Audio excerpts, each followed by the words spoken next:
Entonces, vamos a continuar con este tema. En la vez anterior habíamos hablado bastante en extenso del primer punto que encontramos. No sé si se alcanza a leer bien. Bueno, voy a leer el primer punto que hablamos, es la tentación de Jesús. Mateo capítulo 4, verso 1 al 11, lo leímos bastante en detalle, en donde nos dice que para prepararse para el ministerio, Jesús tuvo que pasar por esa tentación en el desierto. Un proceso que constaba en tres formas en que Satanás lo tentó en el desierto. No vamos a volver a hablar de eso, porque ya hablamos de eso. Pero esto sí quiero concretar mejor lo que dijimos hace minutos atrás. Tenemos que prepararnos. Amén. Tenemos que prepararnos. Vamos al siguiente punto y vamos a ir buscando ya en nuestras Biblias Lucas capítulo 6, verso 12. Lucas capítulo 6, el verso 12 y el 13 que tenemos ahí en el escrito. Lucas capítulo 6, verso 12 y 13. Y se refiere este punto a antes de tomar decisiones importantes, tenemos que hacer lo que Jesús hizo. Amén. ¿Qué Jesús hizo? Y siempre tenemos que respetar esta regla de oro, vamos a llamarla. Cada vez que nosotros querramos hacer algo, miremos la vida de Jesús, a ver cómo actuó Jesús e imitémoslo. Amén. Imitemos lo que Jesús hizo. ¿Qué hizo Jesús? Lucas capítulo 6, el verso 12. Dice así. ¿Lo tenemos? Dice, en aquellos días, Él fue al monte a orar. ¿A dónde fue Jesús? A orar. Y pasó la noche orando a Dios. Fíjese, la noche la pasó orando a Dios. No fue ahí por media hora, ni siquiera una hora. ¿Cuántas horas tendrá la noche? ¿A qué hora más o menos se oculta el sol? 6, 7. Depende de la estación del año, ¿verdad? En verano se oculta más tarde, en invierno a las 5:30 de la tarde ya está oscureciendo, depende de la región. Vamos a poner a las 6 de la tarde. ¿Y cuándo vuelve a amanecer? 6 de la mañana. Vamos a suponer de 6 a 6, ¿sí? La noche. Jesús pasó, ¿cuántas horas entonces orando? 12 horas, hermanos.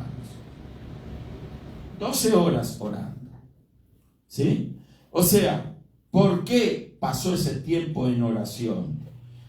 Por una razón muy clara que aquí nos revela el verso 13, que vamos a leer y dice, y cuando era de día, cuando ya asomó el sol, dice, llamó a sus discípulos. Fíjese que sus discípulos no estarían orando. Era Él el que estaba orando toda la noche, él solito.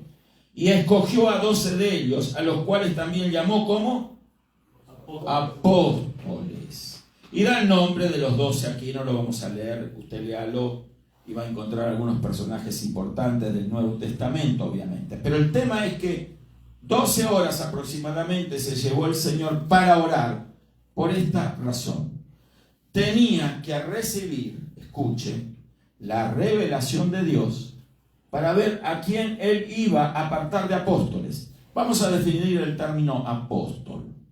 ¿Alguno tiene noción o conocimiento acerca de lo que significa apóstol? Bueno, apóstol significa enviado, ¿sí? Es un enviado de Dios. En este caso, los apóstoles tenían una comisión otorgada por el Señor Jesús en este caso, porque eran apóstoles del Señor, ¿sí? ¿Para qué? Para que representaran al Señor Jesús en donde fuera el lugar donde ellos están. O sea que eran como embajadores de Cristo, ¿sí? El embajador, ¿qué es lo que hace? Va, representa a su país en otro lugar, frente a otros gobiernos, en otros países, y dice, yo soy el embajador de México, yo soy el embajador de México en Alemania, en Rusia, en Estados Unidos, etc. En cada país, todos los países tienen sus embajadores. Amén.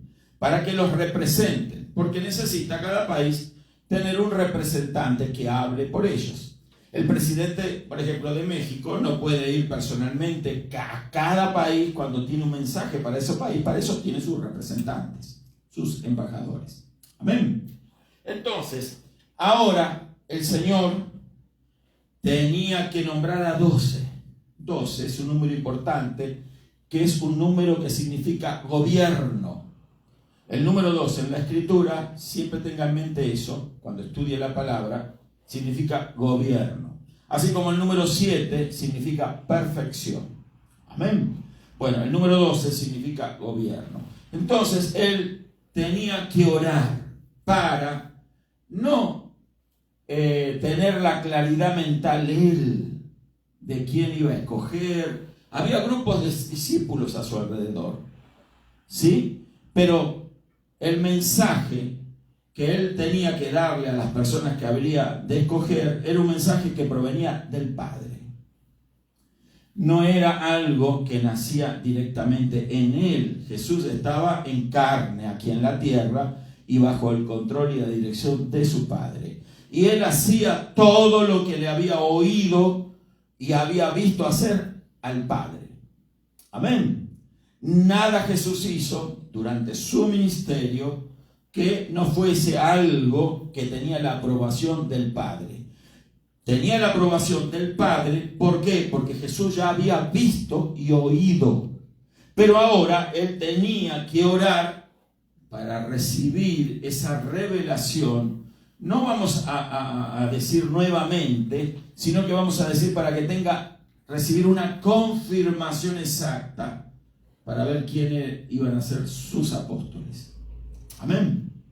¿Me estoy explicando, hermano? ¿Sí? ¿Entendimos todos?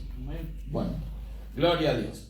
Entonces, si entendemos lo que es un apóstol, entonces, un representante, dijimos, un enviado, ¿sí?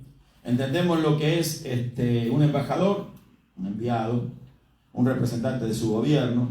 Bueno, cuando nosotros decimos en el nombre de Jesucristo, estamos diciendo, yo estoy haciendo algo en representación de Jesucristo. ¿Me explico? Usted, cuando va a predicar el Evangelio a alguien, cuando va a hacer una obra, en la obra de Dios, valga la redundancia, cuando usted va a servir al Señor, usted lo hace siempre en el nombre de Jesús.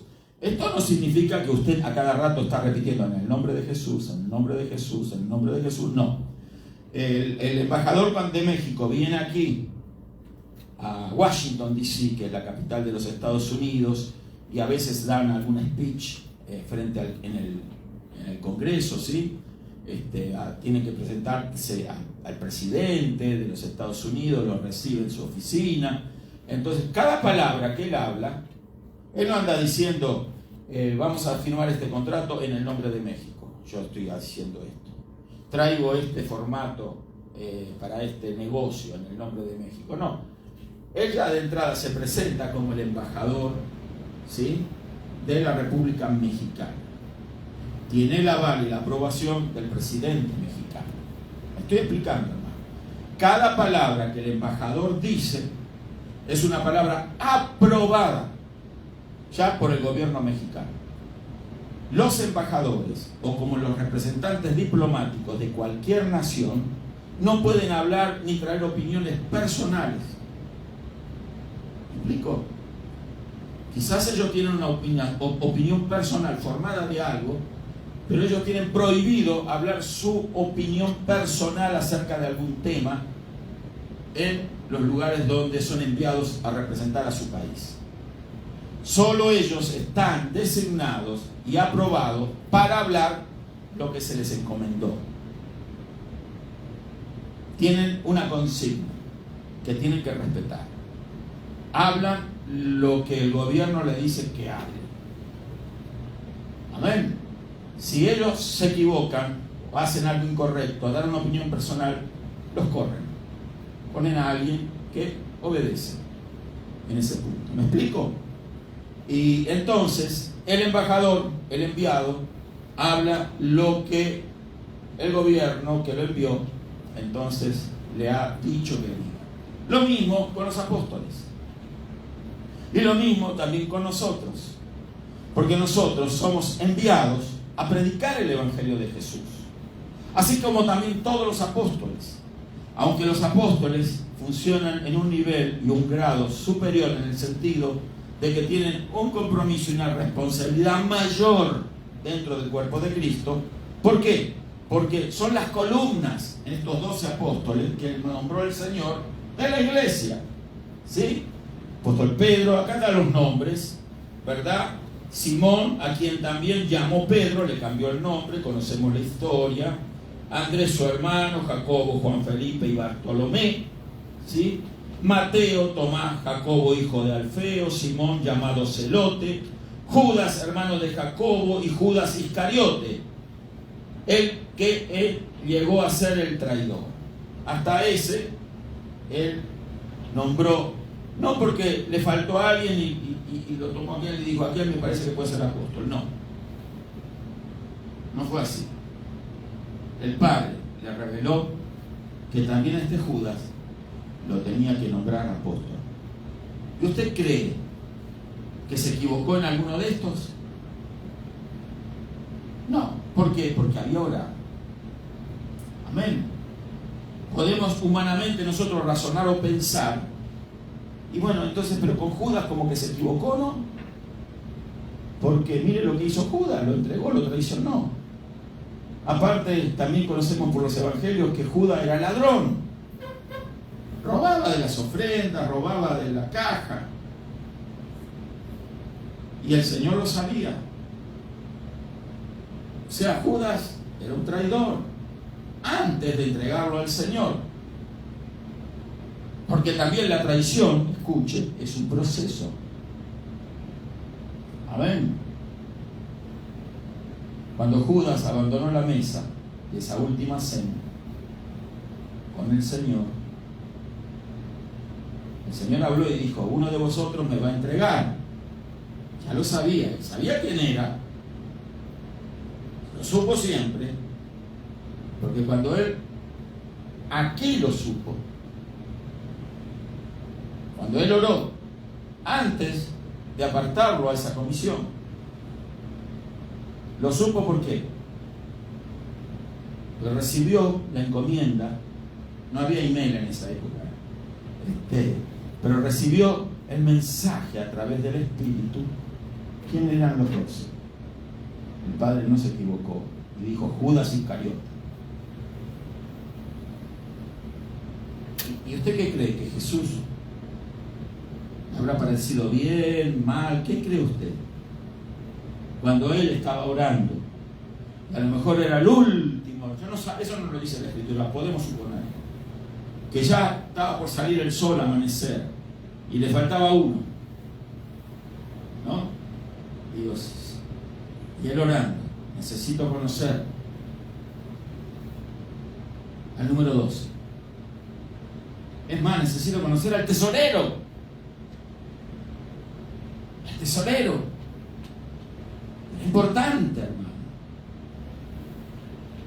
Iba a administrar las finanzas del grupo, del ministerio del Señor Jesús. Entonces, el padre, Judas Iscariote. Judas Iscariote.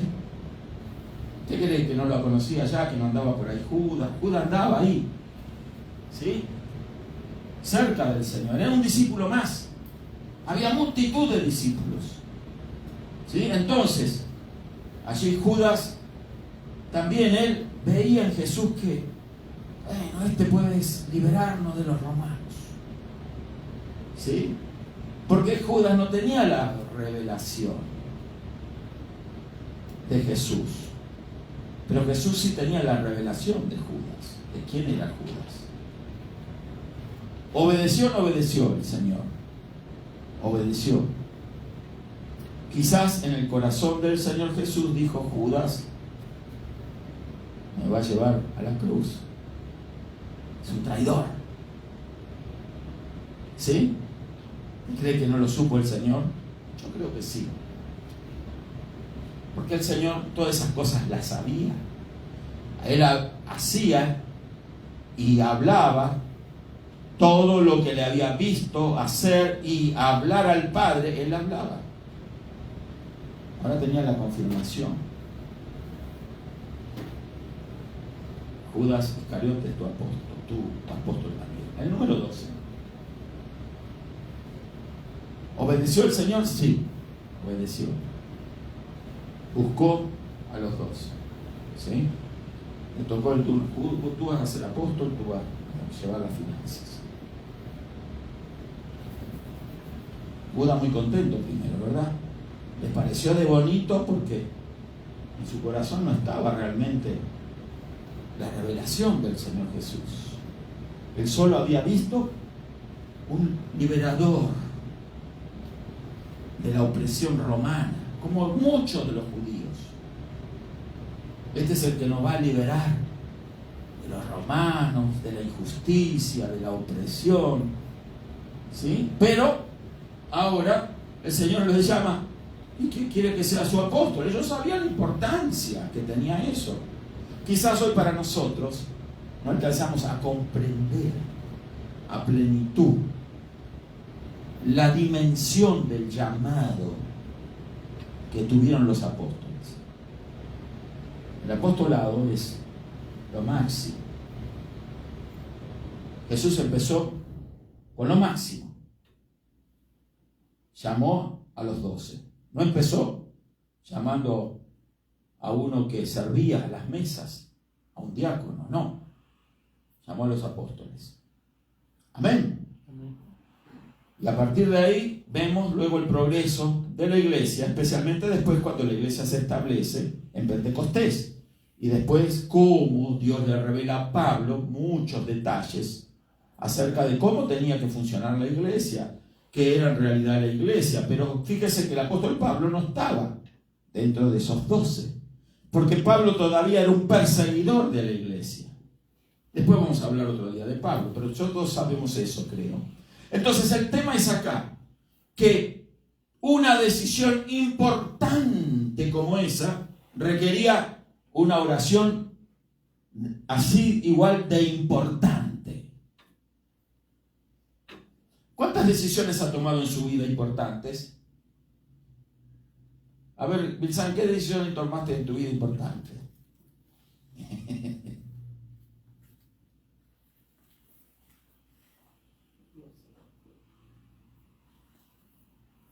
Está bien.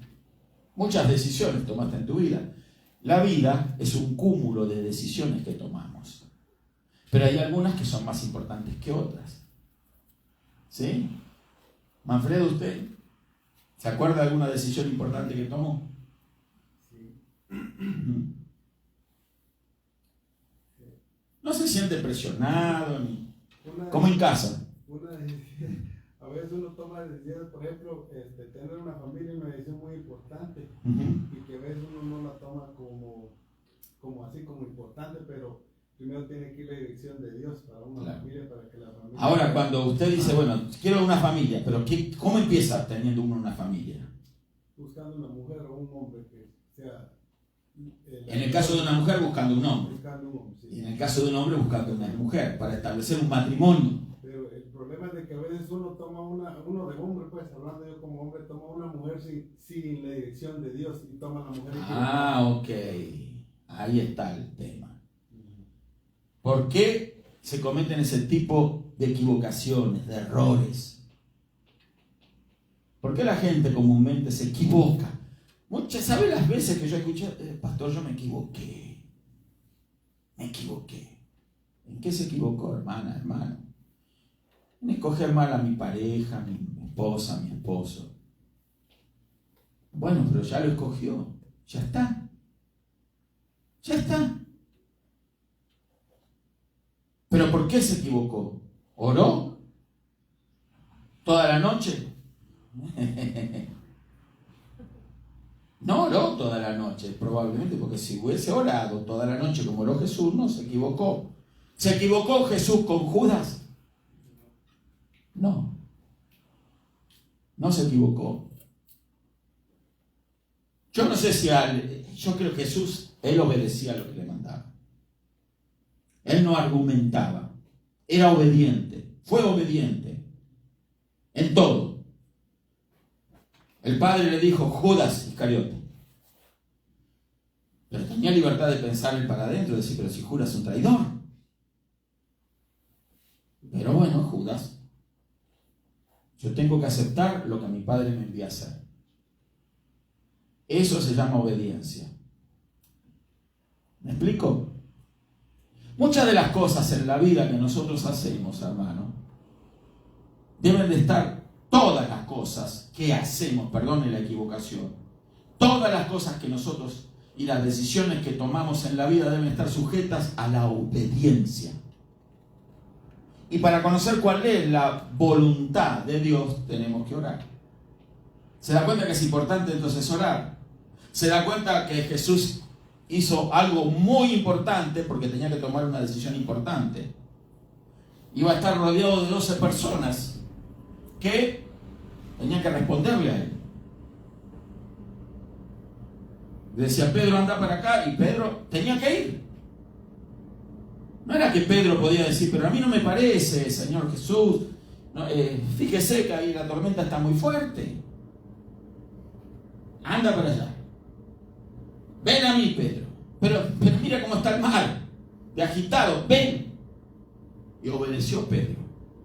Sacó un pie, el otro, y fue caminando hacia el Señor. ¿Sí o no? Porque obedeció, tuvo fe, creyó. Así hace un verdadero servidor de Dios. No alega, no objeta una orden. ¿Qué hace un soldado en el ejército? ¿Cuántos fueron soldados en el ejército? Estoy hablando de los varones. Bueno, también acá en el ejército también se reclutan mujeres, ¿no? ¿Alguno estuvo en el ejército de su país? ¿No? Acá no tampoco. Bueno, el tema es que cuando el recluta o el soldado, el que está a cargo, que está formando de un ejército, parte de un ejército, en cualquier, tiene que ser obediente. Si su superior le dice, anda al frente con tu arma, y allá, ahí es donde más se mata la gente. Tiene que ir. No puede decir, no, mire, que está peligroso ahí, ¿no? No tengo mucha defensa. No hay dónde ocultarse. Vaya para allá. Si no cumple, él es juzgado militarmente. Tiene que obedecer. Estamos hablando en términos seculares, ¿verdad? ¿Cuánto más un servidor del Señor no debe de obedecer una orden que viene de Dios, obrando Dios a través de alguien que lo representa? Ah, no, pero no es Dios el que me mandó, es el pastor, es el evangelista, es el hermano aquel, que yo no sé si se equivoca, no se equivoca. ¿Es tu superior? ¿Amén? ¿Es tu superior? Obedece.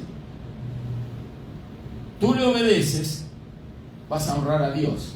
Porque lo que estás honrando no es al hombre que te mandó. Estás honrando la orden que proviene de Dios. Se equivocó ese hombre. Fuiste y te mataron. ¿Dónde crees que vas a ir? No vas a dar cuenta por ese error. Va a ser responsable el que se equivocó. ¿Me explico? Pero Dios te va a recompensar, hermano. Porque al fin y al cabo, mucha gente, lo dijo el pastor que estuvo el domingo, ¿verdad? Que para que haya resurrección, ¿qué debería de haber? Muerte. La muerte es algo tan común a la naturaleza humana y aquí en la creación, que nosotros tenemos que considerar eso normal, en el sentido de que un día nos vamos a enfrentar a esa situación. Pero como tenemos fe en el Señor, la muerte del creyente es diferente al que no tiene fe. ¿Por qué? Porque la muerte del creyente, la Escritura lo muestra como que es un sueño. Nos dormimos y nos despertamos allá con el Señor. Amén. Ahí está la diferencia. Pero el que no tiene fe agoniza en tormentos. Hermana Mara, usted que es enfermera, ha visto mucha gente al borde de la muerte, me imagino. ¿Cómo reacciona mucha de esa gente en esos momentos finales que están percibiendo de que ya está? Hay algunos que están inconscientes y simplemente fallecen. Estoy hablando de los que están conscientes, porque claro, el que está agonizando de repente ya el cerebro no le responde. El que está consciente quiere tratar de hacer todo lo posible, está desesperado, quiere vivir, pero cuando ya escuchó que el médico dijo no, esta noche no pasa, y ya se acercó la familia, y ya la familia lo rodeó para ver los últimos momentos ahí, para tener la oportunidad de despedirse del agonizante familiar que está allí, ¿verdad? Entonces, un poco de miedito les da al que no conoce al Señor, ¿no? Porque no sabe lo que viene después. Mañana no va a despertar. No despierta. Aquí, por lo menos. No en la cama del hospital. Va a despertar en otro lugar. Amén. Y como no tiene fe, no sabe dónde. En esos momentos finales, me imagino yo, ¿no? Esto no sé. Me imagino yo esto, que debe de pensar, decir, yo hice muchas cosas malas, pero yo espero que Dios haga la vista, como se dice en muchos lugares, la vista gorda, ¿verdad? Que hice otras cosas buenas y Dios considere eso. Y que me lleve con él allá arriba. ¿Y los familiares qué hacen? Cuando ya se enteraron que ya partió esa persona a la eternidad, los familiares ¿qué hacen? Dicen, ya tenemos un angelito allá arriba que está cuidándonos, que está velando por nosotros. ¿Será así? ¿Verdad que todos quisiéramos que así sea? Pero lamentablemente no en todos va a suceder eso. En primer lugar, porque una vez que uno está muerto ya no puede hacer nada por los que están vivos. Eso lo enseña en la Biblia. En segundo lugar, porque por más que están en el cielo, repito, no pueden hacer nada. Nada pueden hacer estando allá por los que están acá. Más bien, las cosas se deben de hacer acá. Y tener fe acá. Porque es fácil tener fe allá. Cuando ya ves la realidad de las cosas. Cuando ya está frente a la eternidad. Dios es real. Ángeles los ven, es real. Demonios, si fuera el caso que les toca ir a ese lugar, también los ven. Tortura, angustia, desesperación, dolor, fuego abrasador, también lo perciben. ¿Se acuerdan la parábola o la parábola? El relato que hizo el Señor acerca del rico y Lázaro el mendigo. Entonces, ahí ya no quedan dudas. Ahí todos creen. Ahí todos se creen. Acá es donde se duda. El tema es empezar a creer acá. Para pasar ese momento e ir en donde todos queremos ir. Porque si usted le pregunta a alguien, ¿usted dónde quiere ir? Al cielo, claro. Todo el mundo quiere ir al cielo. ¿Pero tiene fe? ¿Vive de acuerdo como Dios quiere que se viva una persona de fe? ¿O sigue siendo un mentiroso, un borracho? ¿Sigue siendo una persona fornicaria, adúltera? ¿Sigue siendo una persona tramposa? ¿Sigue siendo una persona incrédula que no le importa nada de la Biblia, ni de Dios, ni la iglesia? Pero si usted le pregunta a todas esas personas que yo acabo de mencionar, porque me ha tocado en muchos casos hablar con personas así, y usted le dice, ¿y usted dónde cree que va a ir? Al cielo. Yo quiero ir al cielo. Claro, todo el mundo quiere ir al cielo. El asunto es que el cielo es para los que creen en el Señor Jesús. Y la única manera de entrar al cielo es esa. Y eso es parte de nuestro mensaje, hermanos. Amén. Por eso tenemos que prepararnos para saber cómo expresarnos debidamente ante la gente que es incrédula. Mucha gente incrédula que no es fácil presentarles el Evangelio. En el sentido de que tenemos que recurrir a la gracia de Dios, a la ayuda del Espíritu Santo para que nos dé poder de convicción para que esas personas crean y se salven. Porque para eso el Señor nos tiene aquí. No crea que le tiene para otra cosa. No es para que usted se enriquezca y se compre un palacio y un castillo allá y otro en España, en Europa. No, no, no. Una Ferrari a la puerta de su casa. No, no. El que lo puede tener, que lo tenga. ¿Sí? Pero ese no es el plan de Dios, necesariamente. Que sus hijas y sus hijos se transformen en personas millonarias aquí. Que si alguno lo alcanza, gloria a Dios, porque el diezmo va a ser mayor para la iglesia. Pero yo descubrí una cosa, que cuanto más se gana, menos diezman. ¿Sabía usted eso? Una vez alguien dijo, yo voy a diezmar, pastor, y cuando me den el trabajo, ganaba poquito y diezmaba. Diezmaba correctamente. Yo siempre controlo y veo los diezmos, las entradas, porque tengo que saber si podemos comprar esto, podemos hacer lo otro. Entonces, diezmaba. Pero él dijo, estoy orando por ese trabajo porque esa es una buena posición y cuando yo consiga eso, ahí mi salario va a ser muy superior y voy a diezmar y voy a apoyar la obra de Dios, bla, bla, y oraba. Venía a los cultos de oración, oraba. Le dieron el trabajo.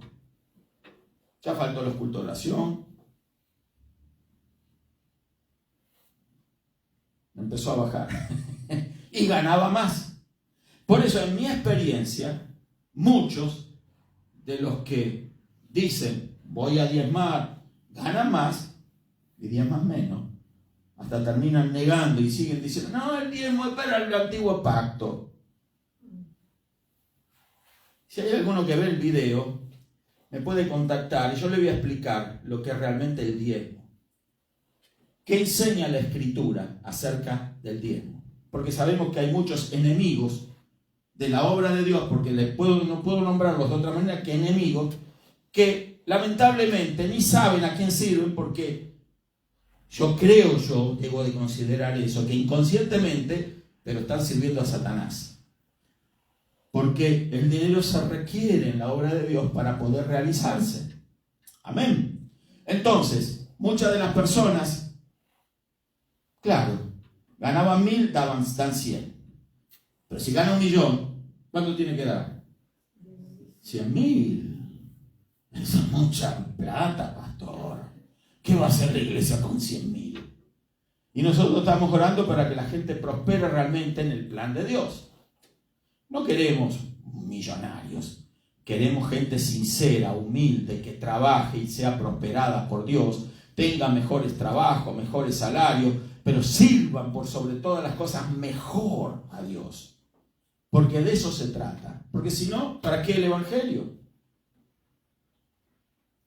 ¿Cuál va a ser mi galardón un día? Yo le he preguntado al Señor, ¿cuál es mi galardón? ¿Sabe lo que es galardón? ¿No? Recompensa.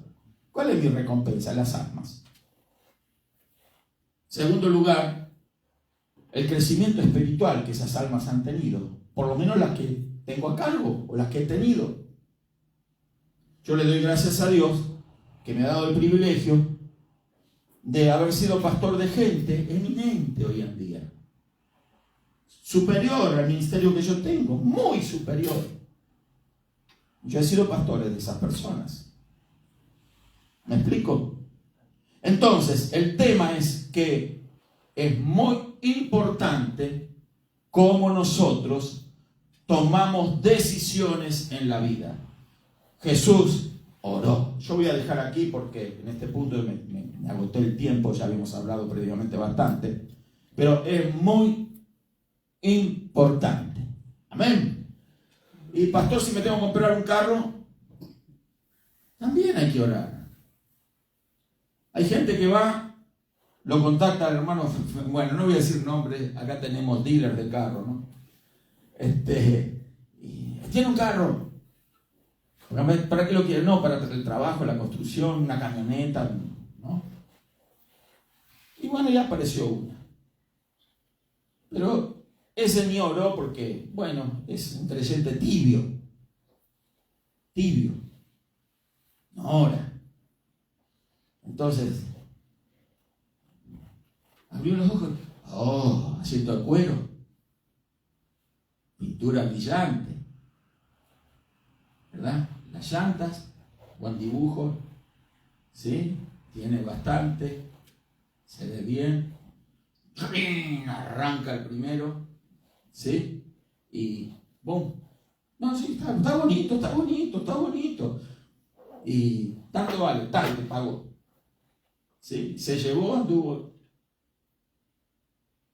Al mes truena. ¿Por qué? No porque alguien le mintió, le engañó, sencillamente porque tomó una decisión apresurada. ¿Me explico? Porque muchas veces dice, yo compré algo y me lo vendieron mal. Pasa siempre así. A veces hay personas que compran mal porque oraron mal o no oraron. Estoy hablando de cristianos, por supuesto. Amén. Compraron una casa. Compraron mal. Tomaron la decisión apresurada. Después la casa se rajó el Beiman, liquea agua. Es un tormento esa casa. Créame, es un tormento. Compuso ahí, arregló aquí, y ya le prometen, aquí ya no va a liquear más. Pasó 3 meses y otra vez humedad, mol. Ya piensan deshacerse de esa casa soñada. Porque obró mal. Pero el que ora bien va a recibir revelación de parte de Dios. Va a ponerse en las manos de Dios en todas las decisiones importantes. Comprar una casa es una decisión importante, créame. Comprar un carro también. Un carro te puede arruinar la vida, así como te puede bendecir grande.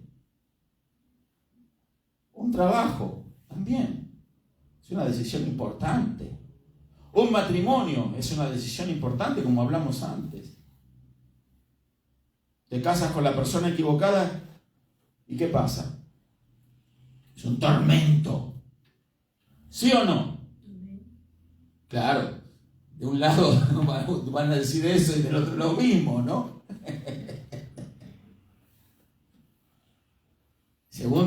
Según la campana que uno escuche, no es un tormento. Pero el tema es que no. ¿Pero por qué es un tormento para los dos? Porque fue a la carrera. Fue porque se dejó guiar por la vista. Miró la conveniencia. ¿Me conviene? ¿No me conviene? ¿Tiene plata? ¿No tiene plata? ¿Tiene papeles? ¿No tiene papeles? No tiene papeles, no sirve. ¿Tiene papeles? Oh, sí. ¿Sabe la cantidad de gente aquí en los Estados Unidos que se casa por los papeles nada más? Unos meses, va y va, divorcio. Y el tormento sigue. Se equivocan una vez tras otra. Yo he conocido cristianos, hermanos, enredados en esas cosas. Vidas atormentadas cuando tenían que ser vidas bendecidas. Vidas fructíferas para el Señor. El plan de Dios no se ejecutó nunca en sus vidas. Conocieron al Señor. Judas tuvo el privilegio de conocer al Señor, pero no estuvo a la altura. ¿Me explico, hermano? Amén. Hay que orar, tomar decisiones importantes, supervisado por la mano de Dios.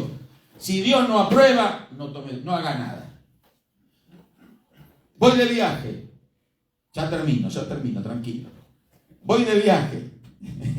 No se desespere. En el asiento a veces uno hace así. Voy de viaje. No, está lindo el clima. Me salgo en carrera para la playa, para la montaña, para el lago. Está bien, es bueno, ¿verdad? Salir, tomarse un descanso, una vacación. Es bueno. Pero ¿quiere Dios eso? ¿Será que Dios quiere? Pero ¿para qué pensar si Dios quiere? Si es bueno, entonces seguro que Dios quiere bendecirme con viaje placentero, tomar un descansito. Hay muchas presiones en la vida. El diablo predica muy bonito. Amén. Predica de bonito, hermano, que convenció a multitud de creyentes que siguen sus consejos día a día. Y usted lo ve después, porque tiempo al tiempo, digo yo. Tiempo al tiempo. ¿Y sabe qué? Estaba hablando con mi esposa estos días. Tiempo al tiempo. Una cosa detrás de otra que dije, tiempo al tiempo, esto va a ser así. Así pasó. Así pasó. Pasó así. ¿Por qué? Porque cuando se toman decisiones en la vida equivocadas, y me ha pasado a mí, tomé decisiones equivocadas, hermano. Me tuve que arrepentir. Tuve que decir, Señor, perdóname, yo me equivoqué en esto, en lo otro. Es duro. Pero a veces Dios permite eso para que nos humillemos. Amén. ¿A cuánto les gusta humillarse? ¿Verdad que a pocos? Mejor porque nada. Levante la mano lo que le gusta la humillación. Bueno. ¿Verdad que el orgullo no quiere la humillación? El orgullo que... Yo ando con la cabeza. ¿Sabe la cantidad de creyentes? Yo ando con... Me voy de la iglesia, papá. Vaya. Alguien me dice, me voy de la iglesia. Vaya. No hay ningún problema. Ningún problema. Vamos a orar. ¿Oraste? Bueno, no, es que ahí, no sé. Siempre se ve el terreno de al lado más verde que el propio, ¿verdad? Me voy de la iglesia. Vaya. Una vez alguien me dijo, me voy de la iglesia porque hay hace muchos años acá, no aquí.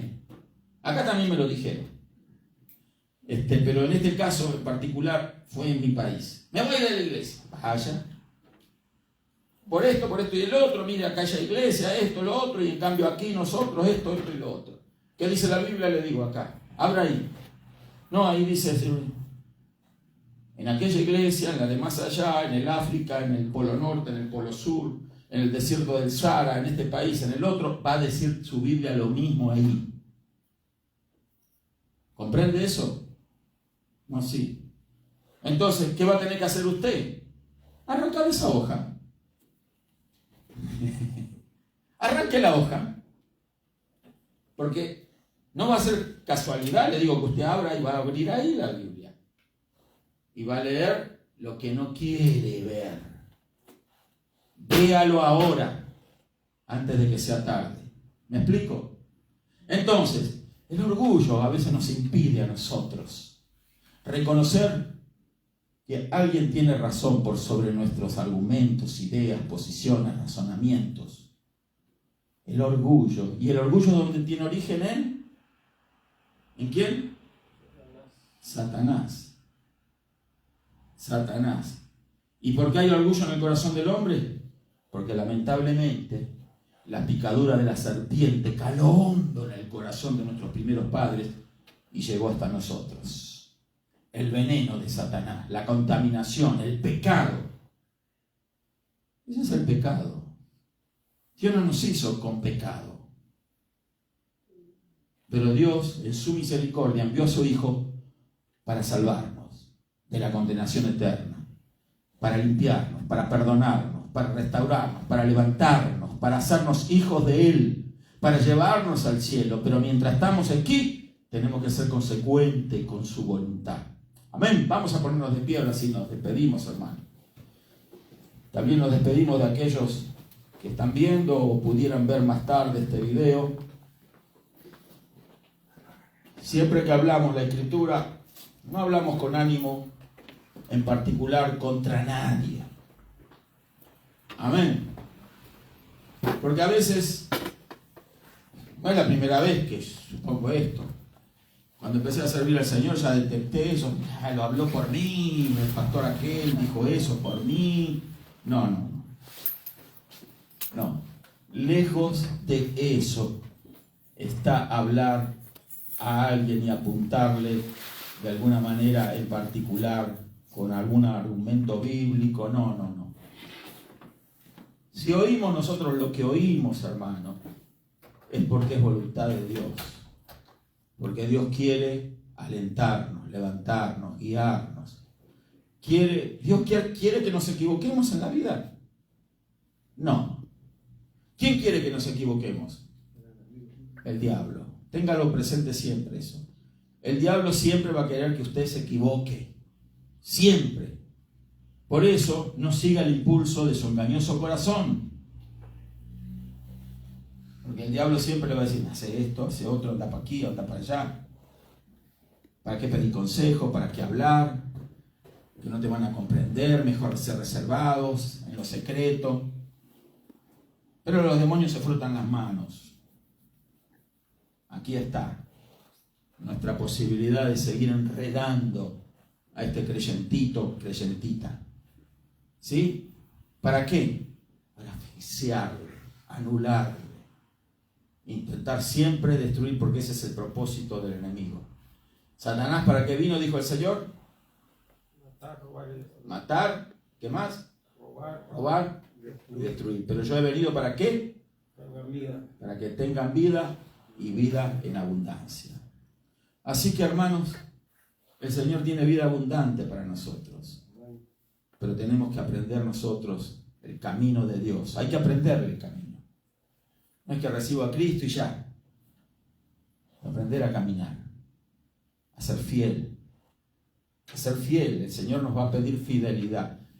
Y eso es por lo que más nos va a pedir cuenta. Amén. Por la fidelidad a Él.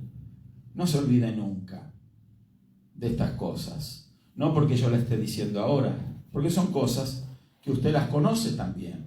Pero quizás se nos olvidan a veces y necesitamos que se nos refresque la memoria. Amén. Claro que usted sabía todas estas cosas. Las escuchó muchas veces, las leyó. Algunas las dejó pasar por alto, dijo, no, esto no es tan así. Y el Espíritu Santo ahí. Pero, ¡pum! Tiene que venir a nosotros para que se nos refresque la memoria. Porque esa memoria no la vamos a perder nunca. ¿Escuchó? El rico no perdió la memoria en el Hades, en el sufrimiento. Y el mendigo tampoco, en el seno de Abraham. No perdieron ellos la memoria, se acordaban de todo. Qué triste, ¿no? Una eternidad con una memoria acusadora. Una eternidad sin Dios. Lejos de Dios, completamente lejos de Dios. Y ahí, atormentando más la memoria, más que el fuego abrasador de ese lugar de tormento. La conciencia es más fuerte y terrible que el fuego del infierno. Vamos a orar. Padre, en el maravilloso nombre de Jesús te damos gracias, Señor, en esta hora. Por este tiempo que estamos aquí, Señor, en este lugar, hemos orado, Señor, puesto nuestras cargas, nuestras necesidades en tus manos. Sabemos, Señor, que en el nombre de Jesús, todas las cosas que hacemos, Señor, pasan, Señor, al plano, Señor, de lo que tú has determinado hacer. Tú eres soberano, Señor, y es tu voluntad. Pero creemos, Señor, que nos has llamado, Señor, a conocer esa voluntad y a llevarla a cabo. Por eso oramos, Señor. Oramos no sencillamente por nosotros mismos, sino por los demás, Señor, por las necesidades, los enfermos, todas las cosas que requiere el Señor, la ayuda espiritual. Te damos gracias, Señor, por ese privilegio que nos has dado.